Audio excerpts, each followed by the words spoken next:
Title: A Slave to Fate. I had planned to meet Parul at 9, but she didn't show up. I waited, alone, until noon. As the minutes passed, my heart sank. Girls can be so unpredictable. When I finally returned home, I found a small note she'd left behind. The note says, "Call me at 697-621 tonight, Parul." It was the phone number of the neighbor's house, one I'd used before. But why did I have to call her this time? We had already made plans. It was Monday, at 10 o'clock. We were supposed to leave for Tangale, where we'd get married at Haroon's place. The whole afternoon, I lay in bed, the food I'd ordered from the hotel untouched. It reminded me of my childhood tantrums when I refused to eat out of sheer stubbornness. As the thought crossed my mind that this might be the end with Parul, I felt small and insignificant. By evening, I was ready to make that phone call. My lips were swollen with pride and bitterness. At the pharmacy, the owner looked startled. "Are you sick?" he asked. In a dry voice, I replied, "Just need to make a call." Parul's voice came through the phone, bright and chirpy, like a child's, full of energy that made my heart ache. "Hello, guess what? I got the kindergarten teaching job. Can you hear me?" The line's pretty bad. Hearing her excitement was startling. I stammered, "You were supposed to meet me at 9 today." "Oh, I remember. But listen, can we postpone? There's no rush anymore. Besides what? With your business the way it is, if we get married now, we'd only be able to afford one meal a day." She rambled on, even laughed a little. It was then I realized Parul would never marry me. Just yesterday, we were out buying things to set up our home, browsing through the market until we were exhausted. I still remember how she blushed, embarrassed, when she asked the shopkeeper to show us double bed sheets.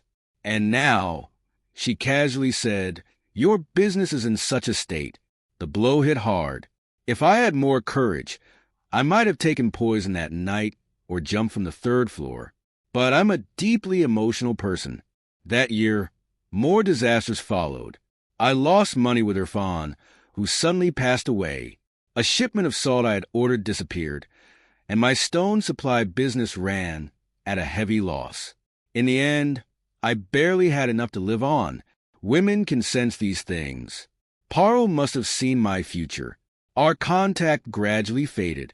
Sometimes we'd run into each other by chance, at the bus stop, for example. She'd greet me with genuine surprise. "Oh, wow, what's happened to you? You look so thin. How's the business going?" "Going fine," I'd reply. "You've lost so much weight. How about some tea? Let me treat you." Another time, we crossed paths outside a cinema. I pretended not to see her, but she called out, "Hey, were you here to watch a movie?" "No." "Listen, help me pick out a birthday gift for my friend's son, will you?" Every time I saw Parul, I was amazed. How had her meager teaching job given her so much confidence and arrogance? She never once brought up the topic of us, as if the wedding we had once planned was less significant than her friend's child's birthday. Her bright eyes and quick chatter made it clear. Life had offered her something far more meaningful and fragrant than what I could give. On April 13th, Parul got married. She didn't show any cruelty by sending me an invitation, and for that, I almost forgave her. That evening, I treated myself to dinner at a nice restaurant and went to a movie for the first time in a long while. Later, I spent the night at a friend's house, chatting cheerfully, as if Parul's wedding didn't affect me at all. I acted as though marrying one person and ending up with another was a common occurrence. But that night, I lay awake in bed, the air in the room thick and suffocating. I couldn't sleep for hours, thinking that if my business improved just a little, I'd marry a simple, sorrowful girl and tell her all about Parul's heartlessness, laughing about it together. Yet, my situation worsened. I took on a small contract, which wiped out my savings. I had to let my servant go, and the few prized possessions I had, my 3-band Philips transistor, a national record player, a fancy table clock, were sold. Even then, There came a day when I survived on just half a pound of bread. I never imagined how cruel this city could be to someone so destitute. I wandered the streets, constantly hungry, watching as rickshaw pullers devour their meals with joy at roadside stalls. The sight was magnetic, as if their simple meals held all the happiness in the world. My eyes would tear up, envying their contentment. I took various jobs to survive, selling ink for a company, writing advertisements for soap. Parul faded from my mind. I completely forgot about her. One evening, I was walking near the Mohammadpur market when I suddenly saw her. She was with a little girl, a doll-like child with round cheeks and red shoes, holding Parul's sari as she walked beside her. I quickly ducked into a side alley, though I didn't need to. Parul was completely absorbed in her daughter. For a brief moment, I thought that little girl could have been mine, but the thought quickly vanished as I focused on my work. My luck turned. I got a job at Sabhan Mia's firm, handling accounts. I walked every day from Segam Bajika to Mohammadpur, spending long hours at work before heading back home late at night. Life had become monotonous, and sometimes, late at night, I wished for an end. I walked with my head down, not wanting anyone to recognize me. Still, I saw Parul twice more. Once, she was in a rickshaw with a man, probably her husband, a handsome guy with a good job, I'd heard. The other time, she was walking with a friend, laughing. She never noticed me, nor would she recognize me.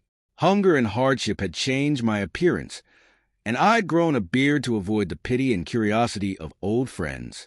Even Safik, who had once shared a bed with me, didn't recognize me when we crossed paths. One day, however, Parul did recognize me.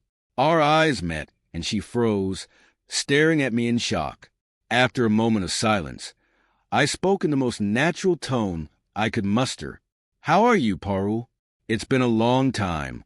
I have something urgent to do. I'll be off now, okay?" She looked at me, astonished and sorrowful. Just as I was about to leave, she said, "You've come to this?" With a forced smile, I tried to sound lighthearted. "Business didn't go well, Parul. Anyway, I should go." She didn't respond. I was stunned to see tears welling up in her eyes. She turned her head, stood there for a moment, and then walked away, drained. I had forgotten about Parul. Love seemed insignificant in the life I had now. Yet, in those few worthless tears, Parul reestablished herself in my mind. Of all the sorrows in my life, losing her became the sharpest once again. And, strangely, that was the sorrow I needed the most. Thanks for watching. Hey, if you're enjoying this content and don't want to miss out on more, feel free to subscribe and hit the notification bell. That way, you'll always be in the loop for new videos.